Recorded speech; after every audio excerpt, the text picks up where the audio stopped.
Data is the new oil. Kamu pernah dengar istilah itu? Jika iya, kamu gak salah dengar kok. Istilah itu memang ada dan sempat populer beberapa waktu lalu. Tapi, kenapa ya? Oil atau minyak yang bentuknya itu kayak gini bisa disamain sama data yang bahkan kita aja nggak tahu bentuk persisnya itu kayak gimana. Meskipun dari segi bentuk, jelas minyak dan data itu sangat berbeda. Tapi, kalau kita perhatiin dari sudut pandang lain, ternyata minyak sama data itu punya kesamaan loh. Mereka sama-sama bahan mentah yang bisa diolah supaya bisa memiliki nilai jual. Seperti yang kita tahu, kalau minyak itu harus mengalami beberapa proses pengolahan untuk dijadikan sebuah produk yang menjadikannya bernilai jual tinggi. Sama halnya dengan data, jika tidak diolah terlebih dahulu, data tidaklah lebih dari sebuah sampah digital yang tidak bernilai apapun. Nah, sekarang kebayangkan kalau ternyata data itu punya kesamaan sama minyak? Kalau udah, sekarang ayo kita bahas kenapa sih data itu bisa disebut sebagai jenis minyak yang baru atau mungkin yang akan menggantikan minyak. Let's go!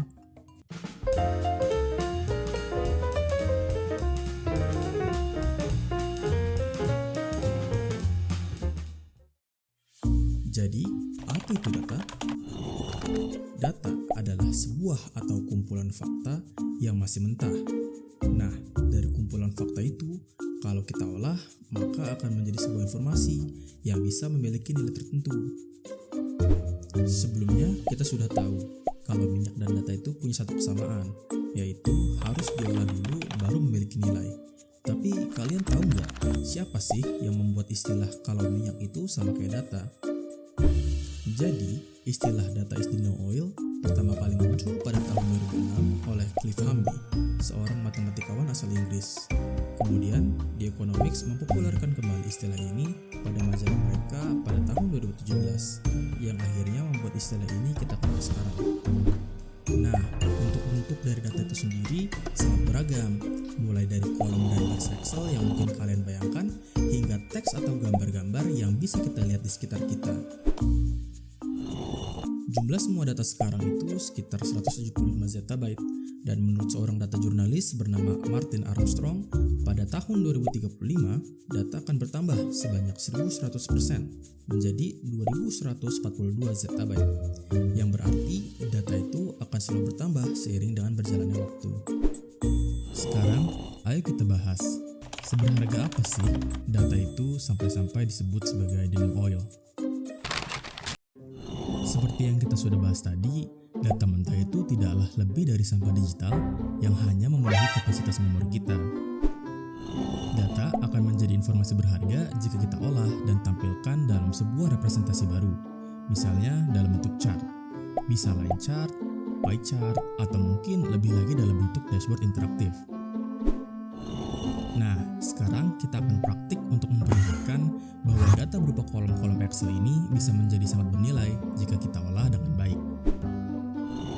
Setelah kita analisis, kita mendapatkan hasil berikut ini. Kita bisa melihat tren penggunaan, misal pada musim apa penggunaan sepeda terbanyak dan apa yang menyebabkan penggunaan menurun. Hasil analisis yang pertama itu memperlihatkan jumlah penggunaan sepeda terbanyak ada pada musim apa. Nah, data ini bisa dimanfaatkan oleh perusahaan terkait untuk meningkatkan laba, misalnya dengan menambah stok pada musim-musim yang menunjukkan tinggi pengguna. Hasil analisis yang kedua bisa menjadi bahan pertimbangan untuk perusahaan untuk mengurangi stok ketika masuk ke kondisi di mana jumlah penggunaan menurun. Hal tersebut bisa mengurangi pengeluaran perusahaan yang mungkin jika dibiarkan bisa mengakibatkan kerugian. Nah, sekarang kita akan membahas mengenai contoh real dari data itu bisa memberikan penghasilan bagi suatu perusahaan. Ini adalah life cycle atau alur pengolahan data dari sebuah perusahaan besar, yaitu Meta.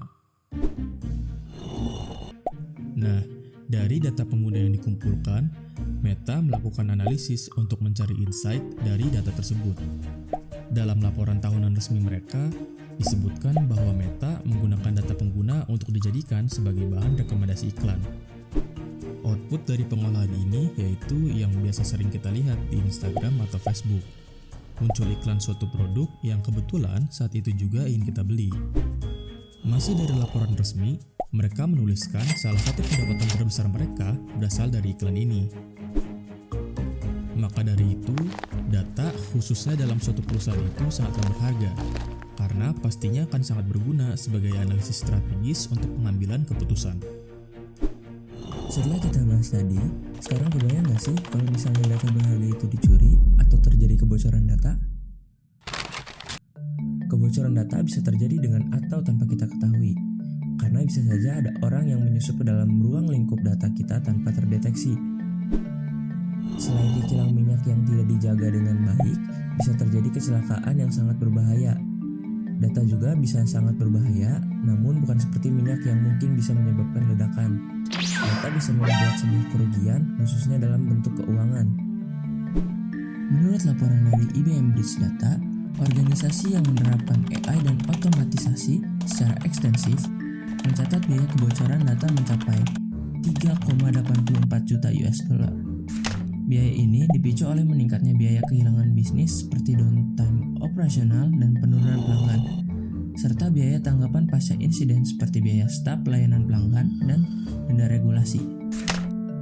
Dalam kasus data pribadi, jika data tersebut disalahgunakan bisa berbahaya juga.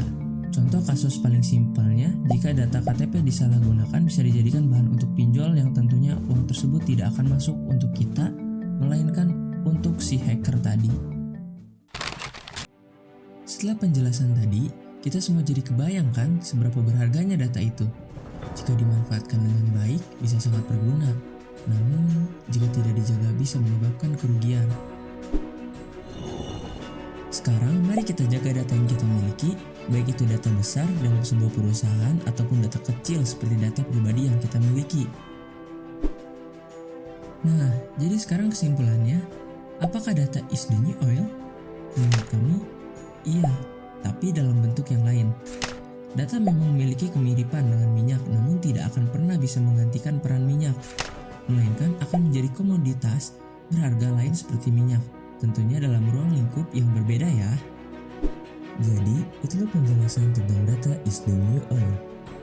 Bukan cuma istilah keren, tapi juga gambaran nyata bahwa data punya peran penting layaknya minyak di era industri dulu. Semoga ini jadi insight baru buat kita sebagai mahasiswa di era digital. Terima kasih dan sampai jumpa di diskusi berikutnya.